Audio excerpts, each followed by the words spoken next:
Hello மக்களே, ஊரில் அவ்வளோ பார்ட்டிஸ் இருந்தோம். நான் ஏன் போயும் காக்ரோச் ஜனதா பார்ட்டியில் போய் ஒரு மெம்பர் ஆகணும் அப்படின்னு நினைக்கலாம். கடந்த ஒரு 5 நாளாகவே வந்து பார்த்தீங்கன்னா 9.1 மில்லியன் மெம்பர்ஸ் இதில் வந்து போய் ஃபாலோ பண்ணியிருக்காங்க இந்த காக்ரோச் ஜனதா பார்ட்டி. அப்படி என்னதான் இதில் இருக்குது, என்ன ஸ்டாண்டர்டை இவங்க ஃபாலோ பண்ணுறாங்க அப்படின்னு பார்த்தீங்கன்னா முழுக்க யூத்காக உருவாக்கப்பட்ட ஒரு பார்ட்டி அப்படின்றத மென்ஷன் பண்ணியிருக்காங்க.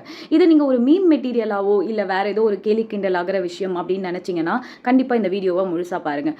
முதல்ல இந்த விஷயத்தில் மெயினாக மென்ஷன் பண்ணியிருக்கிறது என்னன்னா, இந்த நாட்டோடைய அதாவது யூத் இருக்காங்கல்ல, அவங்க எல்லாருமே வந்து பார்த்தீங்கன்னா இளைஞர்கள் ஒரு காக்ரோச் அப்படின்றத சொல்லியிருக்காங்க. அன்எம்ப்ளாய்மெண்ட் காக்ரோச் அப்படின்றத மென்ஷன் பண்ணியிருக்காங்க. இது அன்எம்ப்ளாய்மெண்ட் மட்டும்தான் குறிக்குதா அப்படின்னு பார்த்தீங்கன்னா கண்டிப்பாக இல்லை.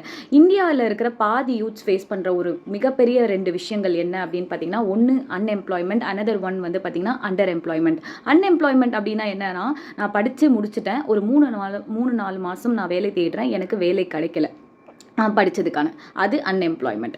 ரெண்டாவதாக ஒரு விஷயம், 3 மாதமாக நான் வேலை தேடுறேன், எனக்கு வேலை கிடைக்காததுனால என்னோட பில்ஸை பே பண்ண முடியல, என்னோட எசென்ஷியலான ஒரு மருத்துவ செலவாக இருக்கட்டும், இல்லைனா கிராசரிஸ் வாங்குறதா இருக்கட்டும், வீட்டு செலவுக்காக இருக்கட்டும், இது எல்லாத்துக்கும் கண்டிப்பாக மணி வேணும் அப்படின்னு சொல்லிட்டு நான் அன்எம்ப்ளாய்மெண்ட்லேருந்து அண்டர் எம்ப்ளாய்மெண்ட்டுக்கு ஜம்ப் பண்ணுறேன்.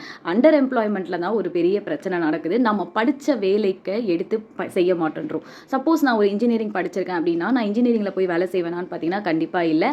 அந்த டைம் என்னுடைய நீட்ஸை சாட்டிஸ்ஃபை பண்ணுறதுக்காக, என்னுடைய டிபெண்டன்சிஸை பூர்த்தி பண்ணுறதுக்காக நான் என்ன பண்ணுறேன் அப்படின்னா, போய் ஒரு டெலிவரி பாயாவோ இல்லை ரேப்பிடோ ஓட்டுறதோ இல்லை வேறு என்ன என்னால் முடிஞ்சதோ ஒரு லோ பே ஒர்க்குக்கு நான் போகிறேன், லோ ஸ்கில்ஸ்க்கான ஒர்க்கை நான் தேடுறேன். ஸோ இது வந்து ஒரு பெரிய இஷ்யூ வந்து இந்தியாவில் இருக்கிற யூத்ஸ் வந்து ஃபேஸ் பண்ணிட்டு இருக்காங்க. இது எந்த ஒரு பொலிட்டிக்கல் பார்ட்டியும் எலெக்ஷனுக்கு முன்னாடி என்னதான் டிஜிட்டல் இந்தியா, மேனுஃபேக்சரிங் இந்தியா, அதுக்கப்புறம் இவ்வளோ ஸ்கில்ஸை இம்ப்ரூவ் பண்ண போகிறோம், எம்ப்ளாயோட யூத்க்கு இவ்வளோ பண்ண போகிறோம், யூத் பீப்புளுக்கு இவ்வளோ பண்ண போகிறோம்னு பேசின எல்லாரும் ஆஃப்டர் எலெக்ஷன் பற்றியும் யூத்தோடைய மைண்ட் செட்டை பற்றியும், யூத் எந்த அளவுக்கு ஏஐ ஆட்டோமேஷன், கிக் ஒர்க்கர்ஸ் அந்த மாதிரி ஃபேஸ் பண்ணிட்டு இருக்காங்கன்றத எதை பற்றியுமே இந்த கவர்மெண்ட் வந்து ஃபீல் பண்ணலை அப்படின்றது தான் ஒரு விஷயம் இது சொல்லுது. ஸோ இதை பற்றி நீங்கள் என்ன நினைக்கிறீங்க? நீங்கள் அண்டர் எம்ப்ளாய்மெண்ட்டை எவ்வளோ டைம் ஃபேஸ் பண்ணியிருக்கீங்க? அந்த பெயின் எந்த அளவுக்கு இருக்குது அப்படின்றத மறக்காமல் காமெண்ட்ஸில் சொல்லுங்கள்.